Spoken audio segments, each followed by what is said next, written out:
The Algonquian language people once lived in small villages from present-day North Carolina up to Canada. Based upon the archaeological evidence, beginning about 10,000 BC, these indigenous tribes occupied the northeast American coastline in the Great Lakes region. Perhaps the best-known Algonquian is Pocahontas, princess of the Powhatan tribe. She is often remembered for befriending English colonists in Jamestown, Virginia, and fostering a peaceful coexistence. A different Algonquian tribe, that is the Lenape, lived slightly northward. Sometimes called the Lenape or Delaware Indians, the Lenape occupied areas that were to eventually become New Jersey, eastern Pennsylvania, northern Delaware, and Maryland, as well as southern New York. English explorers named the Delaware River in honor of Thomas West, Lord Delaware, and among English speakers that name stuck to the indigenous peoples living there. They, however, called themselves the Lenape. Lenape translates to meaning ordinary common people, although other historians have interpreted Lenape as meaning original people, that is, those from which all other East Coast Algonquian language people descend. For their persons, they are generally tall, straight, well-built, and of singular proportion. They tread strong and clever, and mostly walk with a lofty chin. They grease themselves with bear's fat clarified, and using no defense against the sun or weather. William Penn, 1683. Historians rely upon early eyewitness accounts, as well as Native American oral traditions, because the ancestors of the Lenape did not keep written records. And without known period names, archaeologists have applied the terms Paleo-Indian, Archaic, and Woodland to the Lenape timeline. Tools, pottery, and general cultural practices are used to define these distinctive eras. For example, this handcrafted Lenape pot is from the late Woodland period and is at least 500 years old. Consisting of scattered diverse tribes such as the Raritans, the Tappans, the Navasinks, and others, the Lenape occupied the region that would become New Jersey. Words like Hoboken, Hackensack, and Amboy all originated via European interpretations of Lenape names. Our Raritan River once separated two divisions of these Native Americans. Like any culture, slightly different dialects are spoken throughout the Algonquian language people. Munsee was the Lenape dialect north of the Raritan River and was spoken in what would become Perth Amboy, whereas the Unami Lenape dialect was used south of the Raritan. Despite this, all Algonquian language indigenous people would have been able to understand each other. Lenape homes were made from saplings, bent over to form a dome-shaped trellis, upon which tree bark was attached to provide a weatherproof cover. These dwellings were occupied by several families, with sleeping bunks and everyday essentials all located inside. Lenape culture is matrilineal, as the inheritance and social order was traced through the female line, so all Lenape lodges belonged to women. Their houses are mats or bark of trees set on poles in the fashion of an English barn, but out of the power of the winds, for they are hardly higher than a man. They lodge in the woods about a great fire, with the mantle of duffels they wear by day wrapped round them, and a few boughs stuck round them. If a European comes to see them, or calls for lodging at their house or wigwam, they give him the best place first. William Penn, 1683. European visitors were not only given lodging, but also the best cuts of Lenape food. Beans, corns, and squash, along with meats, were cooked in handmade clay pots. These pots were placed in an open fire pit. Meat or fish were also set over a makeshift grill, or placed on sticks and roasted over a wood fire. Fish, oysters, and clams were an important part of the Lenape and Algonquian diet. Pictured here, on the far left, is a 16th century fishing weir constructed out of hundreds of tree branches and saplings. This arrangement redirects the path in which the fish swim, providing Algonquians an easier access. Multi-pronged wooden lances, harpoons, and nets were used to harvest the fish. Dugout canoes crafted out of tree trunks navigated the waterways. Manufacturing a Lenape canoe took a week's worth of labor. Usually a straight tulip tree was selected and cut down, although cedar, chestnut, or oak trees would also be used. The tree trunks were then placed on a rack. Hot coals from a fire would be put along the top, allowing the center to be carefully burnt out. These were so well made that a few Lenape canoes still survive and can be seen today in museums. Final work was done by hand carving out more wood to make a smooth and even interior for the canoe. The Lenape ate their meals twice a day, once in the morning and then again at night. Lenape meals typically included corn, beans, and squash from their fields. Called the Three Sisters, these crops would be grown together, as the corn stalks provided a sturdy structure for the beans to climb. The beans enriched the soil, and the squash vines covered the ground, keeping weeds away. All three could be boiled, roasted, and cooked with other vegetables, meat, or fish. Neither tables nor chairs were used by the Algonquian people. The Lenape sat on woven mats or animal skins placed on the ground. Thoroughly cooked food was removed from clay pots and placed in flat bowls made from wood. Sharp bone slivers were used to skewer hot meals. Meats included deer, elk, turkey, turtle, and bear, along with varieties of fish and Delaware River or Raritan Bay oysters. Note the worn concave surface in the middle of this Lenape milling stone. This rock was repurposed during 1684 as part of a Perth Amboy government building. Oyster shell mortar, made by a 17th century mason, is still attached to it. Milling stones were used to pulverize dried corn with the aid of a pesto rock. Examination of both sides show this rock is pitted with wear marks. Therefore, this pesto has seen use. Oddly enough, this rock was also repurposed as part of the same colonial foundation and found in context with the milling stone, and is also a perfect fit. Here, corn would be ground to create the flour that made Lenape bread. These bone fragments were from a Lenape meal. All were found during an archaeological investigation in Perth Amboy. In the center is an antler that appears to have been worked or shaped. Antlers were used as tools. Taking place in a circle, ritual ceremonies were most important to the Lenape. Spirit faces appear on these wooden poles with the creator god taking center place. Singing, chanting, and dancing were accompanied with handheld branches as well as rattles made from gourds and at times crafted from turtle shells. These Native Americans believed in one creator god, with that god delegating authority to various lesser spirits such as the sun, the wind, the rain, and the earth. And praising these spirits was a way of life. In things relating to religion, they believe in God and immortality, for they say, "There is a great king that made them, who dwells in a glorious country to the southward of them, and that the souls of the good shall go thither, where they shall live again."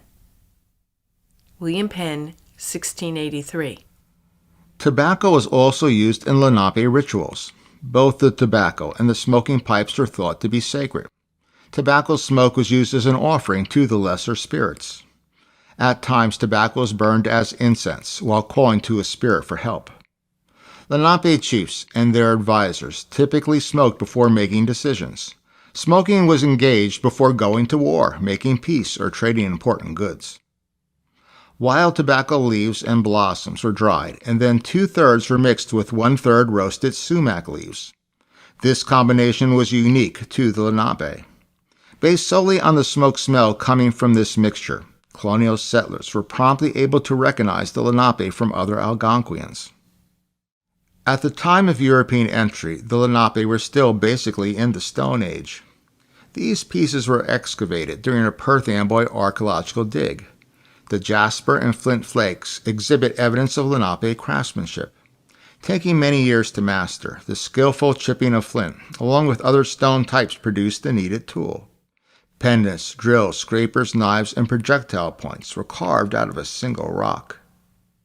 Here is a Lenape arrowhead that was discovered within an archaeological test pit in Perth Amboy. It is only slightly larger than a penny. The style of this artifact is indicative of the late Woodland period, which began 1,000 years ago.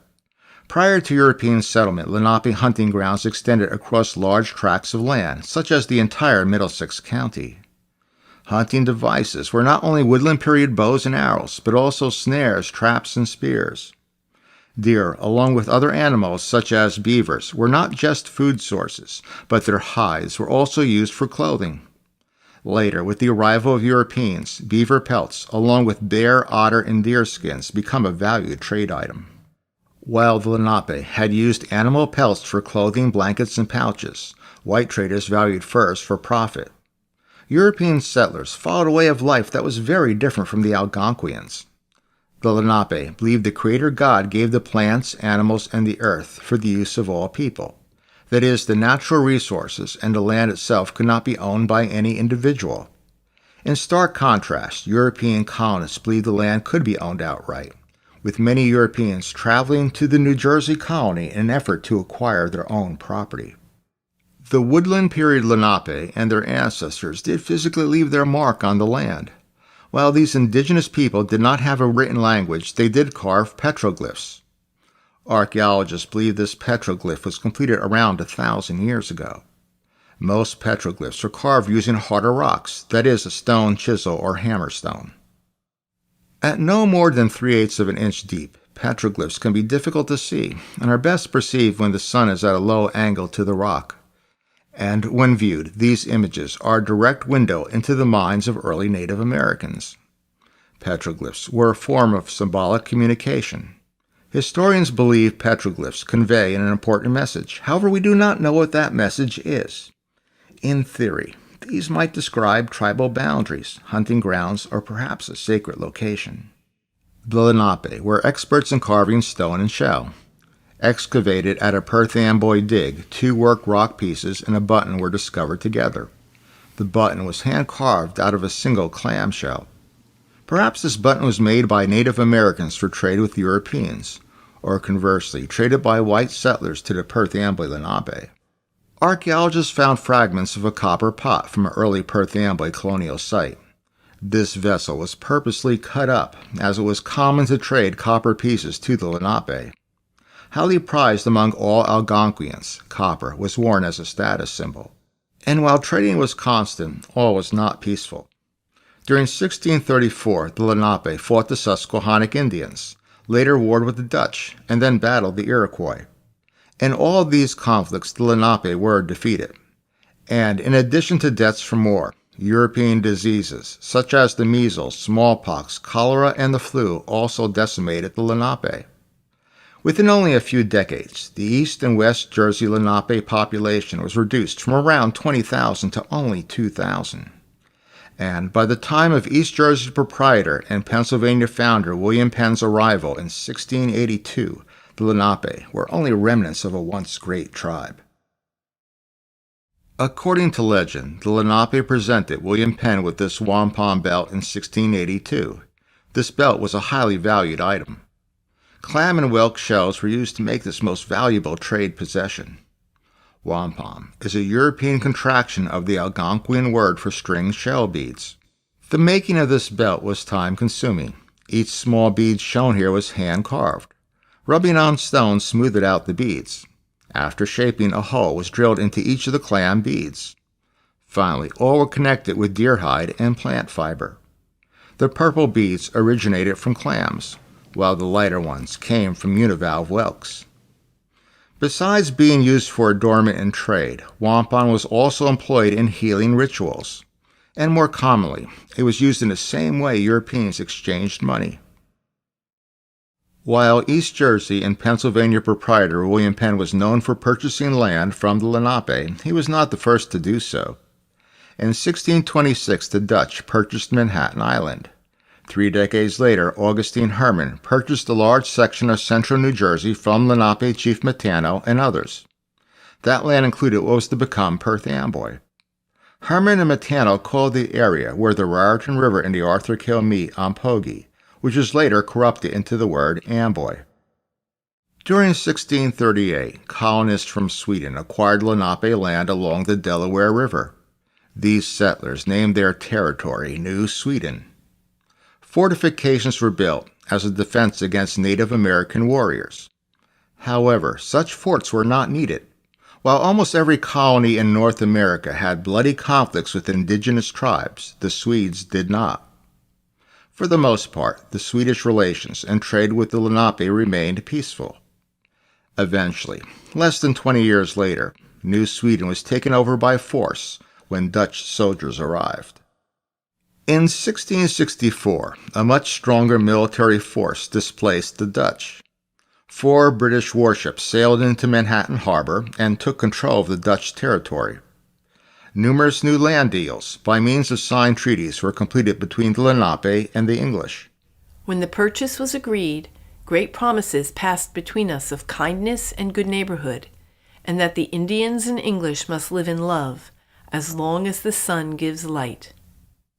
William Penn, 1683. Despite the good intentions of William Penn, others did not treat the Lenape fairly. By 1758, the Treaty of Easton was signed. That agreement required the Lenape to relinquish their New Jersey homeland, a place they had lived for over 10,000 years. Only one small reservation in Burlington County was set aside for these indigenous people.